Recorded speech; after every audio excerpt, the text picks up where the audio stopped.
Today we're going to be discussing cooling system maintenance. As with other areas in your vehicle, the cooling system also requires routine general maintenance. Over time, your coolant can degrade, causing contamination, impacting the performance of your cooling system.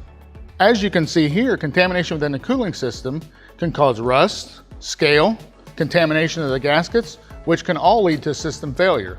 Contamination can cause the thermostat to fail, leading to overheating and severe engine damage. When the thermostat fails, it blocks the flow of coolant through the system, resulting in engine overheating. When performing cooling system maintenance, always remember to work on a cool vehicle and to release the pressure from the radiator cap before removing it. Also, anytime you're doing a major engine repair or water pump replacement, we recommend that you replace the thermostat and radiator cap at that time.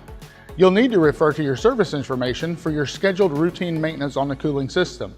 If no mileage is listed for the cooling system flush, 65,000 miles is a good time to do that.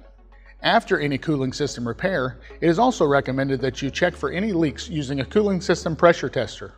Always refer to your service information for the correct OE recommended coolant for your vehicle. You'll always want to dispose of your coolant according to your local, state, and federal guidelines.